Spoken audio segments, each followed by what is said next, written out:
अगर आप बड़े से बड़े राजा का इतिहास पढ़े तो आप देखेंगे कि उन्होंने अपने राजपाट को बरकरार रखने के लिए बहुत सारे ऐसे कदम उठाए थे जो सुनने में गलत लगते हैं। इसके अलावा अगर आप किसी भी सफल व्यक्ति के बारे में पढ़ते हैं तो आप देखेंगे कि उसने भी कुछ ऐसे ही रास्तों का इस्तेमाल किया है जो सुनने में गलत लगते हैं, लेकिन क्या वे सच में गलत होते हैं? सफलता के रास्ते सीधे नहीं होते। इसमें कभी कभी आगे निकलने के लिए आपको ऐसे कुछ रास्तों का इस्तेमाल करना ही होगा। यह दुनिया उतनी भी ईमानदार नहीं है जितना आप किताबों में पढ़ते आए हो, और न ही यहाँ जीने के तरीके इतने आसान हैं। इसलिए यह जरूरी है कि आप इस दुनिया में आगे निकलने के लिए कुछ तरकीबों के बारे में जान लें जो आपकी मदद कर सके।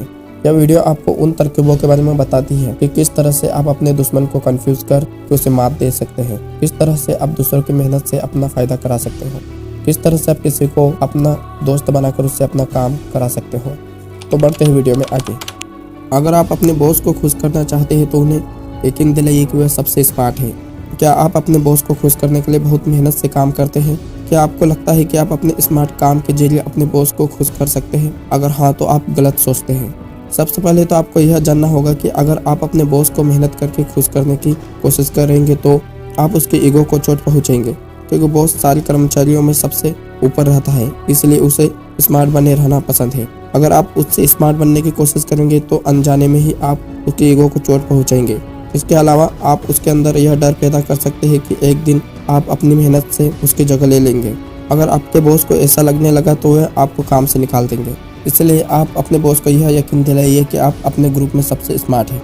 आइए हम महान साइंटिस्ट गैलीलियो गैलील के एग्जाम्पल से इसे समझने की कोशिश करते हैं। गैलीलियो को अपने रिसर्च के लिए पैसों की जरूरत थी। उन्होंने हाल ही में जुपिटर के चौथे चांद के बारे में पता लगाया था। उन्होंने अपनी इस खोज को अपने राजा कास्मिनो II से संबंधित बताया। कास्मिनो II के 3 भाई थे। गैलीलियो ने कहा कि यह चौथा चांद कास्मिनो II और उसके 3 भाइयों को दिखा रहा है, और जुपिटर कास्मिनो II के पिता कास्मिनो I को दिखाता है। इसके बाद गैलीलियो को राजा के दरबार का फिलोसोफर और मैथमेटिशियन बना दिया गया। इस तरह से आप अपने बॉस को दिल जीतकर अपना फायदा करा सकते हैं। अगर आप दूसरों के काम को इस्तेमाल करते हैं तो उसका क्रेडिट लेना ना भूलें। शायद आपको लगता होगा कि दूसरों के काम की नकल करना अच्छी बात नहीं है।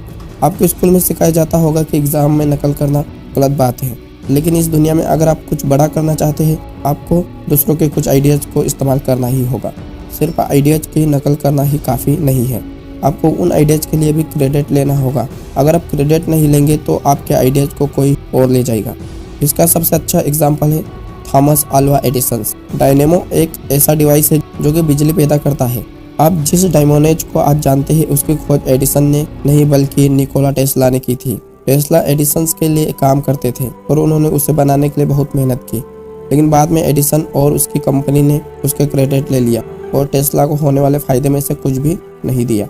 यह एक उदाहरण है जिसमें उन्होंने कोई काम नहीं किया लेकिन फिर भी उन्होंने सारे फायदे उठाए। इसमें सबसे बड़ा काम क्रेडिट लेने का था। अगर आप क्रेडिट नहीं लेंगे तो आइडियाज़ आपके पास से कोई और ले जा सकता है। इसलिए आप अपने नए आइडियाज़ को बनाने के पीछे अपना समय बर्बाद मत कीजिए, बल्कि ऐसे लोगों के आइडियाज़ को ढूंढिए जिसका क्रेडिट आप ले सकें। आप दूसरों के बारे में जानकर उसका फ़ायदा आसानी से उठा सकते हैं। अगर आपको पता है कि किसी व्यक्ति से आपका बहुत फ़ायदा हो सकता है तो आप क्या करेंगे?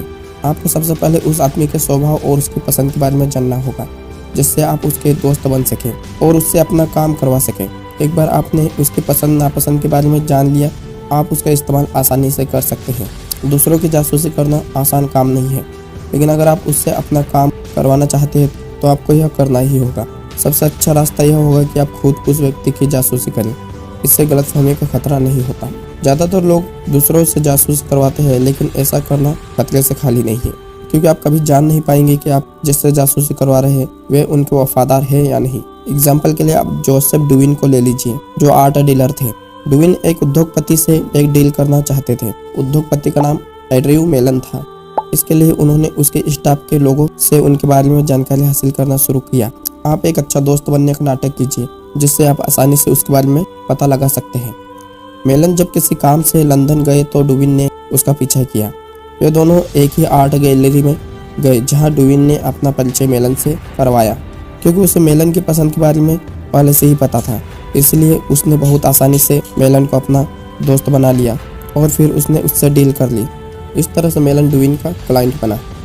आप अपने कॉम्पिटिटर को कंफ्यूज कीजिए कि क्या आपने कभी शेर को शिकार करते हुए देखा? शेर सबसे पहले 2 कदम पीछे जाता है, जिससे उसके शिकार को लगता है कि वह डर कर भाग रहा है। इससे शिकार एकदम निश्चित हो जाता है और सोचने लगता है कि अब वह सुरक्षित है। लेकिन तभी शेर कूदकर उस पर हमला कर देता है और उसे आसानी से मार देता है। आपको अपने कॉम्पिटिटर से जीतने के लिए कुछ ऐसे ही पैतरे अपनाने होंगे। आप सबसे पहले उसे कंफ्यूज कीजिए। आप उसके सामने हरकतें ऐसी कीजिए जिससे वह ना समझ पाए कि आप करना क्या चाहते हैं। फिर जब आप देखेंगे कि वह पूरी तरह से कंफ्यूज हो चुका है, तब आप उस पर हमला कीजिए। अगर आप लोगों को दिखाकर काम करोगे तो वे आपके इरादों के बारे में जान जाएंगे और उसे आपके खिलाफ इस्तेमाल कर लेंगे। इसलिए आप अपने काम करने के तरीकों को छुपा कर रखें। एग्जाम्पल के लिए आप 1972 का चेक मैच को देख लीजिए, जो बॉबी फिशर और बोरिस स्पेसिकी के बीच हुआ था। जिस दिन मैच हुआ था उस दिन फिशर जानबूझकर लेट आया था। वह बार बार रूम में हो रहे शोर और लाइट के बारे में शिकायत कर रहा था। हालांकि उसे असल में कोई परेशानी नहीं हो रही थी, लेकिन वह बोरिस का ध्यान भटकाने के लिए ऐसा कर रहा था।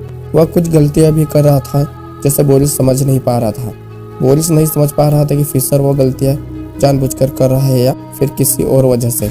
अंत में जब बोरिस पूरी तरह से कंफ्यूज हो गया, तब फिशर ने चाल चली और वह वर्ल्ड चैंपियन बन गया। इस तरह से दूसरों की समझ के साथ खेलकर उस पर जीत हासिल कर सकते हैं।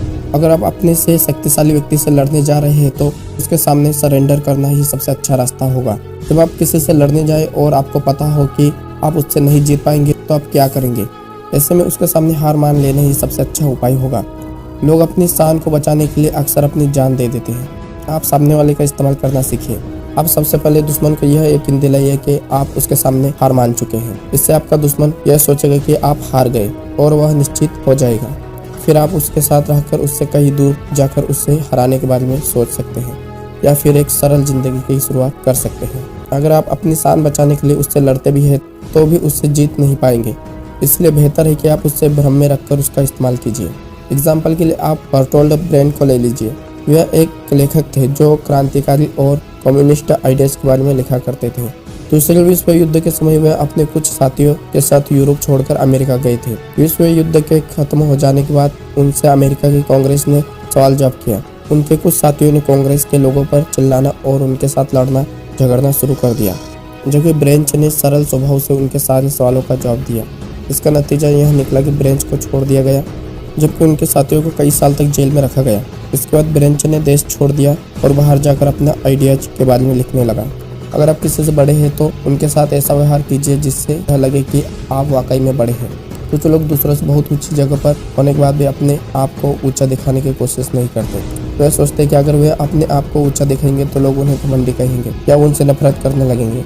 लेकिन अगर आप अपने आप को ऊंचा नहीं दिखाएंगे तो भी लोग आपकी बुराई ही करेंगे। अगर आप अपने आप को नीचे गिराने की बात करेंगे तो लोग आपको इज्जत नहीं देंगे। वे सोचेंगे कि आप उनके जैसे ही हैं और तब वे आपके साथ वैसा ही व्यवहार करने लगेंगे जैसा कि वे दूसरों के साथ करते हैं। ऐसे में भले ही आप उनसे बहुत बड़े क्यों ना हो, वह आपकी इज्जत नहीं करेंगे और आप बड़े होकर भी छोटे ही रह जाओगे। एग्जाम्पल के लिए आप फ्रांस के राजा लुइस फिलिप को ले लीजिए। उन्होंने सारी शाही चीज़ों को छोड़ दिया था और राजा होते हुए भी एक आम आदमी का रहन सहन अपना लिया था। उन्होंने बैंक वालों से दोस्ती की और शाही लोगों के साथ उठना बैठना छोड़ दिया। इसका नतीजा यह निकला कि अमीर और गरीब दोनों का भरोसा जीतने में नाकाम रहे। लोग ऐसे राजा से नफरत करने लगे जो राजा होकर भी गरीबों की तरह रहता है लेकिन फिर भी गरीबों के लिए कुछ भी नहीं करता। यह नफरत इस कदर बढ़ गई कि लोगों ने उन्हें राजगद्दी से हटा दिया। इसलिए यह जरूरी है कि आप लोगों से इस तरह से पेश आए जिससे लगे कि आप उनसे ऊंची पहुंच रखते हैं। इससे लोग आपकी इज्जत करेंगे और आपको हौसला मिलता रहेगा, जिससे आप और ऊपर उठते रहने की कोशिश करते रहेंगे। आप दूसरों से प्यार जताकर उनसे अपना काम करा सकते हैं। शायद आपने यह तो सुना ही होगा, दुनिया में ताकत की जरूरत तभी होती है जब कुछ बुरा करना हो, वरना अच्छा करने के लिए तो प्यार ही काफी है। यह कहावत बिल्कुल सच है। अगर आपको किसी से अपना काम कराना है तो उसके लिए प्यार का रास्ता ही सबसे अच्छा है। हालांकि आप जबरदस्ती करके भी अपना काम करा सकते हैं, लेकिन इससे आपको कुछ समय तक ही फायदा होगा। एक समय ऐसा भी आ सकता है जब वह व्यक्ति आपसे ताकतवर हो जाए और आपको इसका पता भी ना चले। इसलिए यह जरूरी है कि आप हमेशा प्यार का रास्ता अपनाएं। आप लोगों को इस्तेमाल करने के लिए उनकी भावनाओं का इस्तेमाल कर सकते हैं।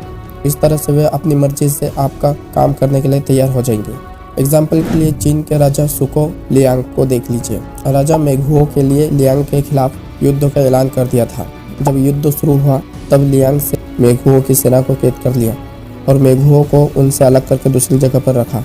मेघुओ को लगने लगा कि आप उसे मार दिया जाएगा, लेकिन उसकी खातिरदारी की गई, उसे अच्छा खाना दिया गया और इस चेतना के साथ आज़ाद किया गया कि अगर उसने फिर से हमला किया तो उसे मार दिया जाएगा।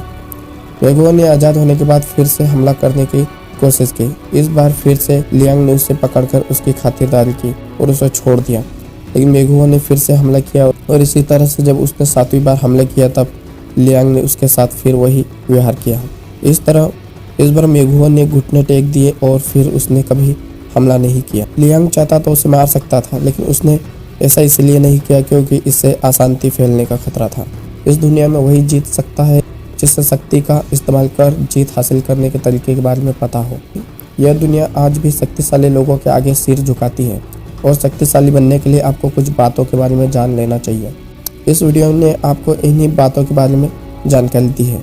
मुझे उम्मीद है कि आपको यह वीडियो पसंद आया होगा, तो वीडियो को लाइक और चैनल को सब्सक्राइब जरूर करें, क्योंकि बहुत मेहनत लगती है वीडियो बनाने में। तो मिलते हैं नेक्स्ट वीडियो में, तब तक के लिए जय हिंद, वंदे मातरम।